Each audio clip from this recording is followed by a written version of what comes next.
In today's episode, we're speaking once again to Jeff Lerner. Jeff is the founder and the CEO of Misnomer Co. and leads the financial CMO practice of the company's global clients. Over his 20-year career, he has driven significant growth for startups and Fortune 500 companies alike, securing over 390 million in venture capital, orchestrating three successful acquisitions totaling nearly 2 billion and generating more than 500 million in revenue through diverse acquisitions channels. Let's speak to Jeff and find out how he changed his life by changing his mindset. Let's find out.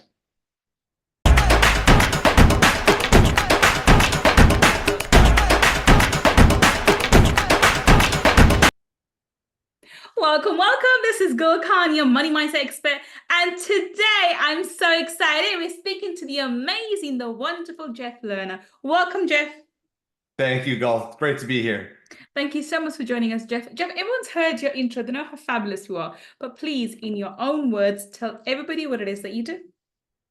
So I am a fractional CMO and started my own business a few years ago. And I mostly work with small businesses and startups that are trying to make a difference in this world. Fantastic. So that's an amazing achievement. But how did you get started? How did you come to this space? And talk us through your journey. How have you come to be Jeff Lerner? So I've been in marketing for 20 plus years. I kind of started at Google, which back in 2004 was before Gmail existed, before Google was really kind of anything other than this search engine that people were using, advertisers were skeptical of. And so I worked there for 7.5 years, loving every moment of it. The perks are legendary, but I realized at some point that I was only getting the world of marketing through the lens of a media company. And I wanted to kind of broaden my experience and learn, why do organizations and advertisers put their budgets in different places?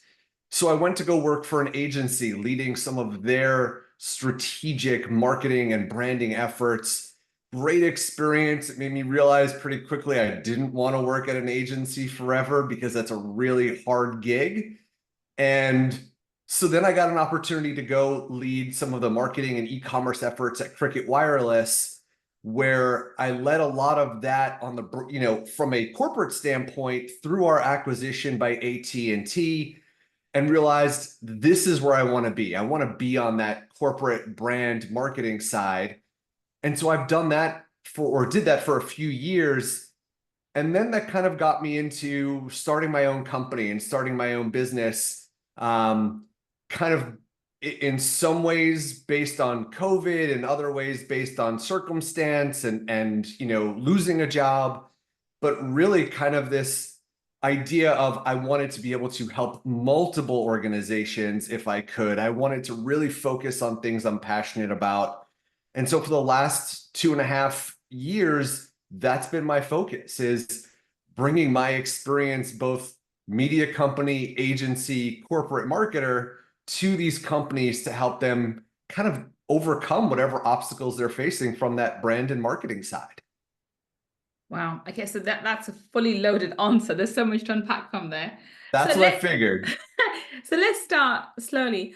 So you were in corporate world, so you were in an employment role. So you had an employee rather, my employee mindset for the longest time. Let's start with that. Again, What pushed you from being an employee to becoming an employer and transitioning from being employed by someone to employing others? Having your own business, and it has so many different, I know a lot of people want to do it, and I'm primarily asking this question because most of the people listening to this podcast are from the corporate background and they either have transitioned or looking to transition over. So what helped you to push you over the edge and actually finally transition over? I know your experience with Google was great and not so great with the ones after, but still the so-called security, the false sense of security you get from a job, how did you overcome that barrier? well, and so you pointed it out, right? The false sense of security and the challenge, because I saw firsthand when, especially because I love working with startups and smaller businesses that are looking to grow and that don't have these massive budgets, that unfortunately, what was happening is, I've seen great sales leaders come into an organization, help the company grow from $1 to $50 million in revenue, only to have, kind of macroeconomic issues, other things impacting the business. But the head of sales loses their job because they couldn't get from 50 million to 100 million fast enough. Similar things have happened in the marketing world where you can do so much, get so far, and kind of the moment there's any sort of, speed bump along the way, there's potential for layoffs. There's potential to be told, hey, thanks for all you've done to this point. We're going to go in another direction.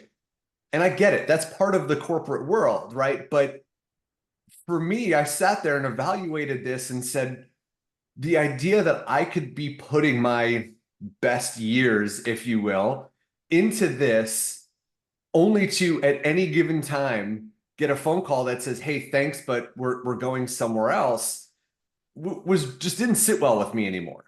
And I wanted to be thinking about the opposite of that, which is how can I have a little bit more control over what my day-to-day looks like, more control over the type of work that I do, and more control over knowing that at any point I don't get that phone call that says, hey, you now are out of a job and you need to go, look for something else.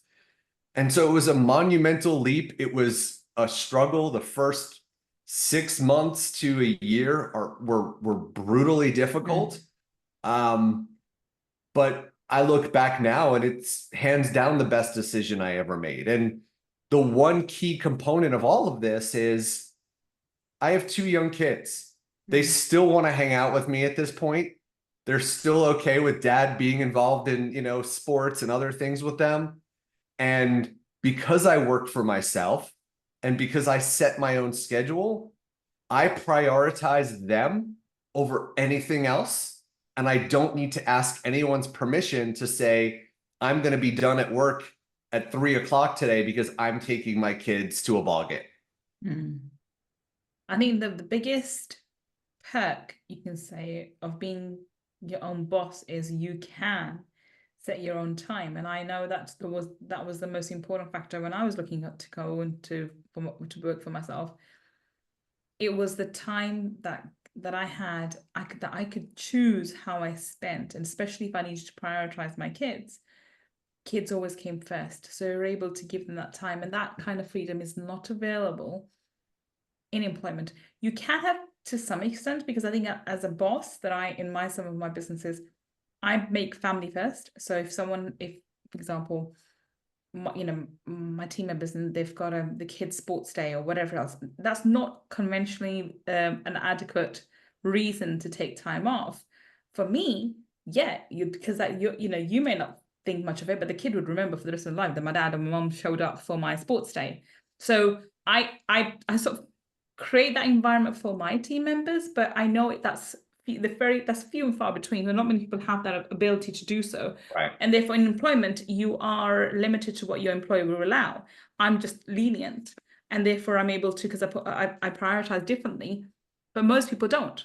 And this is one of the factors that exists. I think this is the reason why a lot of people do want to become their own boss, but then they have the hurdle of, can I cope? Can I do it? What about the safety net, security net, and so forth? Did you have some sort of plan? Did you have money set aside? Did you plan this, or did you just take the plunge? No, I didn't plan this. I didn't have money really set aside for it. Thankfully, I have a very supportive spouse who also works full time and said, hey, if this is something that I want to do, then go for it. See what I can do. See what I can, make of it. But I'll say, to be honest, in the very beginning, I was both kind of simultaneously looking for a full-time job while simultaneously thinking about whether or not I can build my own business and start my own company. And I think had I been offered a full-time job that I was really passionate about and inspired to go and do, I very well may have taken that path because of the perceived safety net, or at least the kind of immediate safety net of income. But thankfully, the more I started to shift my mindset and my time from looking for a full-time opportunity to what would it take to build my own company, and started talking to a lot of, friends and former colleagues that have done similar things, which is extremely understated and so important to have that network of support and advice. The more I had those conversations, the more I thought, you know what, this is probably a better path. And I really kind of stopped the full-time role search and started to think about building, my own business. But it was all done with kind of a giant leap, eyes closed, and hope there was something there to catch me at the end. And fortunately, there was. Well, it doesn't matter how much preparation you've done, how much planning you've done, how much money you set aside. We will ultimately at some point have to take the plunge, and sometimes things work and sometimes they don't. So we talk about all the successful stories on this podcast where things have worked out, and I don't want to underestimate the number of times when things didn't work out, when you did have the plan, you had put the money aside, you did everything that you could possibly do within your physical capacity as a human being, yet things still turned sour and they didn't work out the way you intended. So there is a higher power to play here. You have to take that leap of faith. But I think it's still worth, the old age comment from Jim Rohn, if you plan to fail, you fail to plan. If you fail to plan, you plan to fail.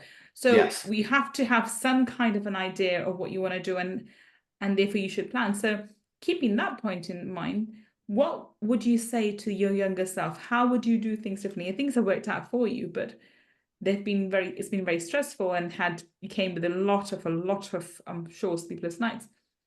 How would you do things differently? What advice would you give to somebody who's listening to this right now?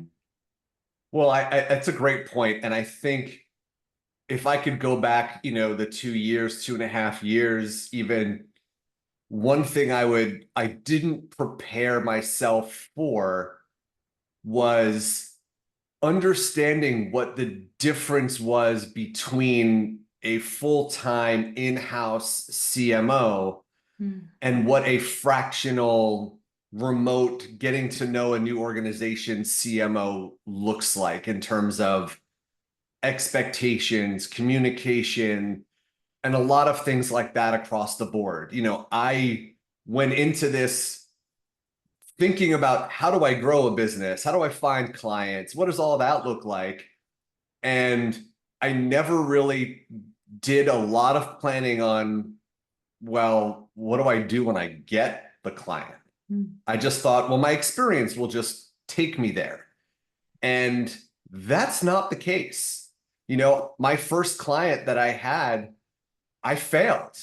And not, in a way that was catastrophic. It just, I didn't have I wasn't fully prepared for their expectations of me, because they were used to working with fractional leaders. This was my first time doing it. And so trying to understand, so again, a massively beneficial experience for me, because I learned that, and I learned with each new client how to be better. But that first client that I had, it could have been a year-long, or longer engagement that I could have been, working with continuously. It ended up being, I think, 6 to 8 months, only because at some point they realized that, you know what, I may not be ready for what they needed in my journey as a fractional marketing leader. Okay. And they were kind enough to kind of tell me that and to point that out. And it gave me a lot of opportunity to then go and say, okay, now I need to put my plan together. Like, now I need to really understand what my expectations need to be of myself, knowing what my clients are going to expect. So thankfully, the last year and a half have been much better from that angle. But that was a huge, kind of slap in the face, right? To kind of get that phone call of, hey, we did some good things, but you're just not, ready for all that we need. So I think that's a great point to highlight. Not only do you need to have a plan of what you want to do, how you're going to pay for your basic needs and have that kind of plan in motion, but you also need to know exactly what you're doing and who you're serving and how you're going to be serving them, because how you serve your clients is different from how you provide a service to your employer. Unfortunately, in that first scenario, what I'm hearing is you were still looking to provide service as an employee, even though you are now an independent contractor and working for yourself. And that journey with the first client helped you to understand, okay, these are the boundaries and this is how I work as an employee, but this is how I work now as an employer myself, as my own business owner. And that's part of the change in mindset, because we have to go through that. When we go and open our businesses, even if we've done that journey 1,000 times before, not only are we providing the service, but now we have to wear the other hats of the entrepreneur, that, managing other people, managing finances, managing marketing, how to get clients, how to convert those clients, how to keep those clients happy, and PR and whatever else. There are so many different facets to a CEO which weren't present before when you were just providing a service to your employer. So I think these things are not highlighted enough for people, when they come into this kind of journey. They're just all this glamour of these successful people and so forth. But these other factors cause the downfall of vast majority of them, because a lot of people come in with these false expectations and then they fall short and then they get disheartened and then they leave. But if they walk in with eyes wide open, they may not know all the facts and what's required. But if they go in with eyes wide open, then they're willing to learn as you have. And probably sometimes not as severely as letting go your first client, but sometimes, on the job, when you're on the first client, you can actually learn. But you need to go at least with the eyes wide open, thinking, I need to work out what I need to do, and have those pieces of the puzzle, even if they don't fit into the puzzle properly, you need to have those pieces of the puzzle within you before you start. What has been the biggest learning that you've taken from your journey, going from a young child as a student, and then an employee, and now a father who now runs his own business? What's been the biggest change in your mindset that's been helpful that you would like now to pass on to your children? Wow, what a deep question. I think, and it's very cliche, but I think it really comes down to, I used to think that success meant your title. It meant your, financial situation, whether, how much you were earning, and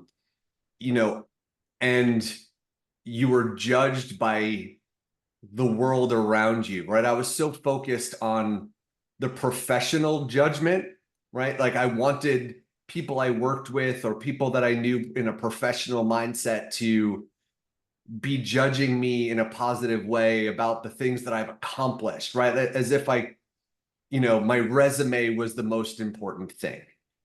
And what I've come to realize now is life is short. Prioritize the things that you're passionate about and that add value to your every single day life.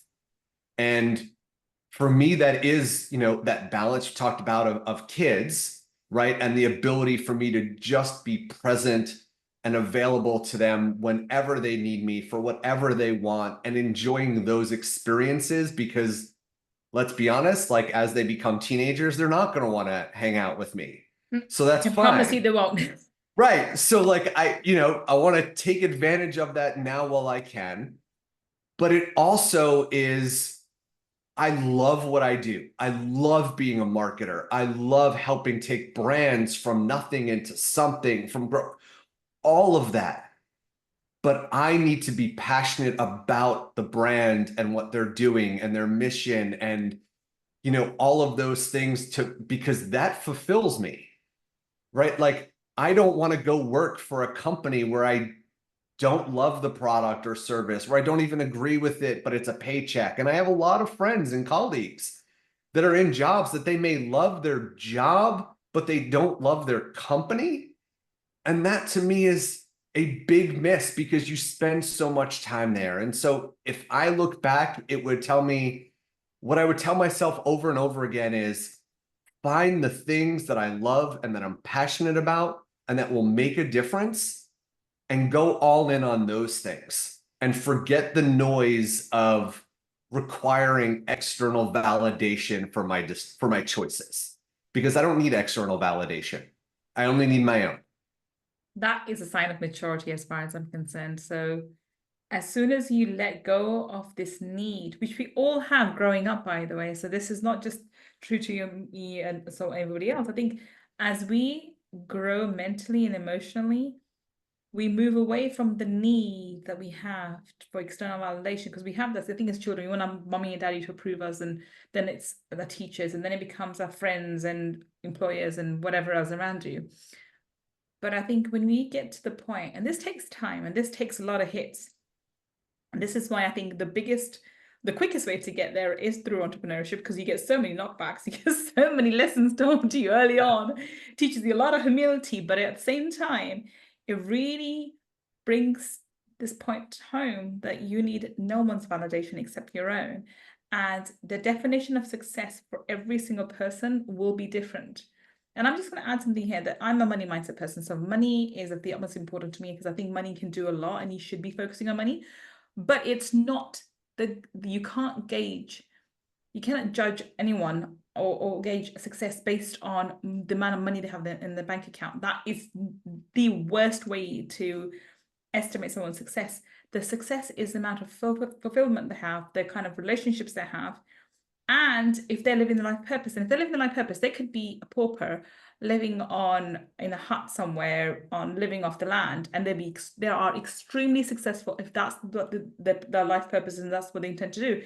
And somebody else would need to have that Bentley, the mansion, whatever else, but they're the philanthropists. They want to do what X, Y, and Z with their money, whatever. I mean, Yeah. you don't have to be philanthropists. They can just enjoy their cars. That's fine, and throw it all away in casinos. That's the life purpose. So be it. Who are we to judge? Okay, that's not my life purpose, but that could be somebody's, and there's nothing wrong with that either. But the point being, we start defining what success means to us, which is very subjective. Generally, until that really sits home with us, we judge success based on other people's ideas of success and what media tells us is successful. And I've been told time and time again how, I'm very successful and I'm X, Y, Z. And it's interesting. I do believe I'm very successful, but I'm not successful based on what the criteria that they have. I have a different criteria. According to my criteria, I'm extremely successful. I'm doing really, really well. But if I was to judge myself based on theirs, I'm somewhat successful. Does that make sense? So Yes. you have to let go of the need for other people's judgments and really appreciate you and yourself and your journey because we only have one life at the end of the day. Yeah. That's exactly right. And I agree. Money is important, right?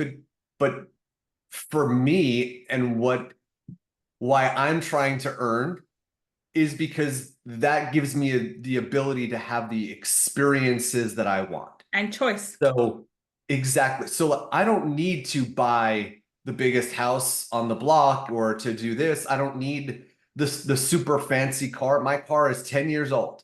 And That's I'm mine, by the way. perfectly okay It'll be my car will be 10 years next year. right. So like I'm perfectly okay with that. It runs, it's fine, it's good. It's But a nice car. I travel. I want to, we've just spent a few weeks, as a family, as we try to do every summer, back on the East Coast. Next year, we're planning a trip to Australia, New Zealand. I want to do those things. I want to take the time out of my work schedule and have the ability to travel and experience this world with my family. Because ultimately, when I'm old and gray, although I'm definitely gray, when I'm older and grayer, I want to look back and remember all of those experiences that I had, and I was able to do that because of how hard I work. I don't need to look at something or look at a bank account and say, look what a great job I did. I get to just look at how I've raised my kids, the experiences that I didn't have that they do, and say, wow, look, working so hard was worth it because look at what that outcome was. So you're right. Like by my own definition, I am massively successful. And that's the only one that really matters at the end of the day. But That's it right. takes a long time to get to this point. On that note, we're going to wrap this episode up. So tell us, Jeff, to round off your journey, what would be, say, for example, if you were writing your biography, what would be the title of your book? Oh man, wow, you're asking a marketer to put together a title of a book on the spot. That's tough. I know, that's why I Um, asked. yeah. I mean, I've already written a book, so I Hmm. won't use that title. Although I could shamelessly plug it here, but I won't do that. Why not? Why don't you share your book as well? Because we'll add the links for that in the show notes anyway. But do let us know Perfect. which books Well, here. so I did write a book. It's called The Power of Relationships and Professional Growth. Okay. And I wrote it not to sell it. I literally give it away more than I sell it. It was a memo to a younger version of myself that thought just because I was connected to someone on LinkedIn or just because I knew someone, they were going to get me a job. They were going to introduce me to the right people. And it was painfully obvious that that's not how the world works. And so I literally just started kind of writing ideas down. It turned into a book, but it's really this concept of how to build the relationship so that people talk about you when you're not in the room. So if somebody ever said, "Hey, you know what, man, my company is really struggling with our brand, with our market fit, whatever," somebody would say, "You know, I know somebody who might be able to help you." And so it's kind of just again this memo to college graduates, early in their career individuals to say, here's how you build those relationships, not just connect with someone on LinkedIn and think you're, somehow in their inner circle. So that's the shameless plug.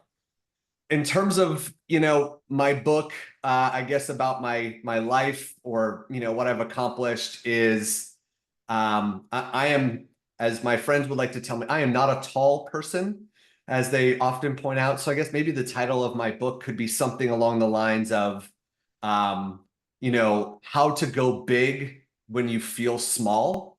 I love that And title. That sounds brilliant. I love I know it. now I need to write that now. Yeah, it's a really good title. That's a Because really good it's title because I think a lot of people, a lot of us, every single, I wouldn't say a lot. I think I would say every single person that I know, every single person at some point feels small, especially when you want to achieve something huge or big or hasn't been done before, or hasn't been done before in your environment, with your skin color. Like I always say, I own the fact that I'm a brown woman. I'm a brown Muslim woman living in a Western world, and I'm not the hijab wearing, but I am practicing Muslim. So I'm right in the middle. And I have to face discrimination from both. I'm not Muslim enough for some people, and I'm right. too Muslim for others, right? I'm too in your face for some people, and I'm not, I'm not the bikini type wearing kind of, not, I'm too shrewd for others. It's just, there's so many, there's so many different things that come at me just because, without any boundary at all, because I'm a brown Muslim woman. That's it. Um, and so I know, and at times I feel small because I don't know anyone who's doing what I'm doing in my space. I don't know anybody like that. I think there's not more females coming, but that's the point. We all feel small Yes. until we've achieved what we have set out to achieve. So I love that title. I definitely would read it. Perfect. I'll get working on that one when I have, 10 minutes of free time. Wonderful. So on that note, we're going to wrap up. So tell us, Jeff, where can we find you on the internet? How can we connect with you? Sure. I can certainly be found on LinkedIn, or feel free to visit me at misnomer.co, or drop me an email, jeff@misnomer.co, and I would love to connect with you. Wonderful. So if you are listening to us on the podcast, the links that Jeff has just mentioned will be in the show notes. And if you're watching us on YouTube, then down below in the description section, we'll have the links for him to go check him out and see how he can support you in building a business. Well, thank you so much for today, Jeff. It's been a fascinating conversation. We would need to have you back for Money Talkies. But for today, thank you so much. Thank you.